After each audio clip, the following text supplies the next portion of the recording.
కాంగ్రెస్ ప్రభుత్వంపై MP Etela Rajender fire అయ్యారు. Real estate కుప్పకూలడానికి Revanth Reddy కారణమని ఈటల అన్నారు.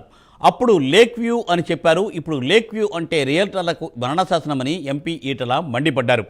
ఈ ప్రభుత్వంలో ఎవరికి ఎవరూ కంట్రోల్లో లేరని ఆరోపించారు ఆయన.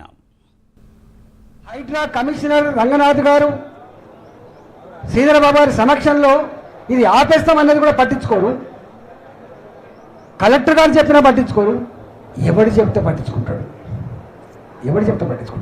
ఇచ్చినప్పటికి కూడా ఆపగలిగే దమ్ము ఈ ప్రభుత్వ అధికారం లేదు.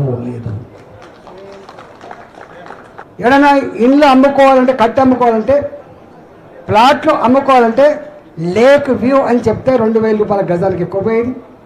ఇల్లు అయితే, అపార్ట్మెంట్ అయితే ఇంకొక 2 లక్షలు, 3 లక్షలు, 5 లక్షలు ఎక్కువ పోయేది. కానీ ఇవాళ లేక్ వ్యూ అని కనుక అంటే మరణశాసనమే. వారికి మరణశాసనమే. 25,000 ఇండ్లు, 25,000 అపార్ట్మెంట్స్ లేక్ వ్యూ అని చెప్పి అడ్వర్టైజ్మెంట్ చేసిన కర్మానికి ఇచ్చిన డబ్బులు వాపస్ తీసుకుపోతున్నారు. ఎవడు మళ్ళా ముందుకు వస్తలేడు. ఇవాళ మొత్తం రియల్ ఎస్టేట్ కుప్ప కూలడానికి ప్రధాన కారకుడు రేవంత్ రెడ్డి. అవునా కాదా? కాంగ్రెస్ పార్టీ నాయకులు ఆలోచించుకోవాలి. మా కార్యకర్తలు మాత్రం అన్నీ రాసుకుంటారు, మధ్యలో గుండెల మీద రాసుకుంటారు. ఎవడెవడు ఏం మాట్లాడతాడు, ఎవడెవడు ఏం తప్పులు చేస్తుంది అనుకుంటాను. మా సమాచారం అన్ని రకాల సమాచారం ఉంది.